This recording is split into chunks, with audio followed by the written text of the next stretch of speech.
La légende du train de minuit. Sous un ciel étoilé, quelque part en Europe, un train de minuit se préparait à partir. Les wagons de l'Orient Express, brillant sous la lumière douce de la lune, attendaient patiemment leurs passagers.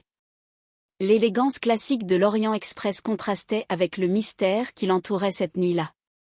Ce train légendaire avait autrefois transporté des rois et des reines, des espions et des aventuriers, mais cette nuit, il embarquait pour un voyage inoubliable.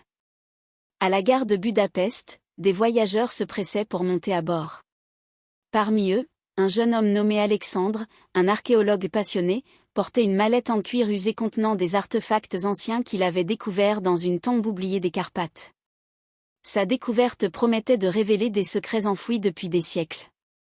Mais il n'était pas le seul à s'intéresser à ces trouvailles. Parmi les passagers se trouvait une femme élégante et mystérieuse, Victoria, qui semblait surveiller Alexandre de loin. Ses yeux perçants trahissaient une intelligence aiguë et un secret qu'elle gardait bien enfoui. Elle portait une amulette en forme de dragon, identique à l'une des pièces qu'Alexandre avait trouvées. Le train s'ébranla doucement, quittant la gare pour traverser la campagne hongroise. Les passagers s'installèrent dans leur compartiment, ignorant encore l'aventure qui les attendait. Alexandre s'enferma dans son compartiment, inspectant ses artefacts à la lumière d'une lampe à huile. Chaque objet avait une histoire à raconter, mais c'était l'amulette en forme de dragon qui retenait le plus son attention. Alors qu'il l'examinait, une légère vibration parcourut le train. Les lumières vacillèrent un instant, plongeant les couloirs dans une obscurité inquiétante. Lorsqu'elles revinrent, Alexandre se retrouva face à Victoria, debout dans l'embrasure de la porte. « Vous avez quelque chose qui m'appartient, dit-elle d'une voix douce mais ferme. Surpris, Alexandre referma rapidement la mallette. « Qui êtes-vous ? demanda-t-il, méfiant. « Je m'appelle Victoria, répondit-elle en entrant dans le compartiment. Cette amulette, elle fait partie d'une clé ancienne qui ouvre un passage vers une autre dimension. Un passage que je dois protéger. » Alexandre hésita, mais la détermination dans les yeux de Victoria le convainquit de l'écouter. Elle lui raconta l'histoire d'un ancien royaume, caché entre les mondes, protégé par une élite de gardiens. L'amulette de dragon était la dernière pièce d'un puzzle qui, une fois complété, permettrait d'accéder à ce royaume. Pendant ce temps, un autre passager surveillait de près Alexandre et Victoria. Un homme d'apparence austère, le colonel Ivanov, était un agent d'une organisation secrète cherchant à accéder au pouvoir du royaume caché. Il avait tout prévu pour s'emparer de l'amulette et se rapprochait dangereusement de son but.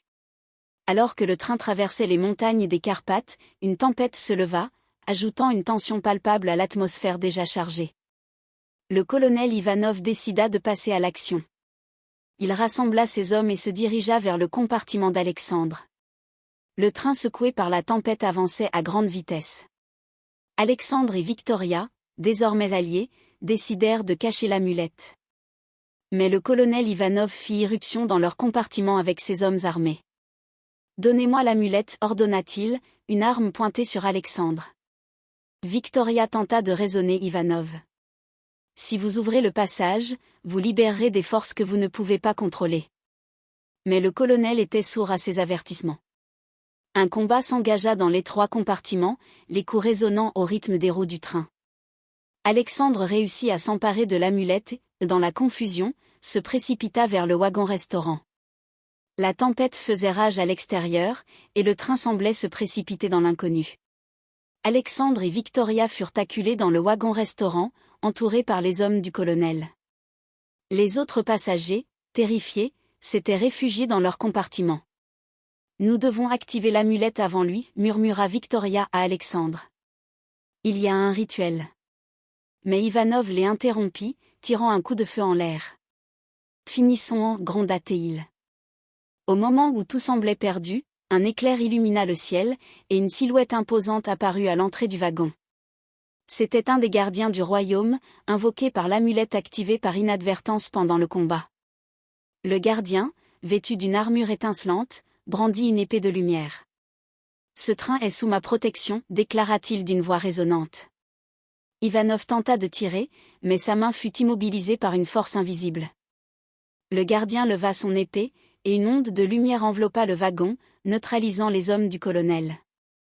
Victoria, reconnaissante, s'inclina devant le gardien.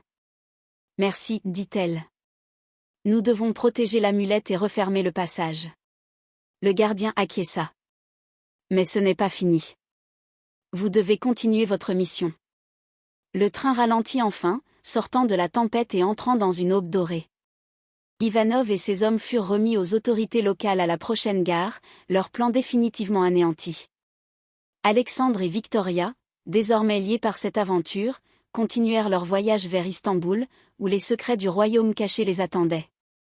Ils savaient que leur quête ne faisait que commencer, mais ils étaient prêts à affronter tous les défis.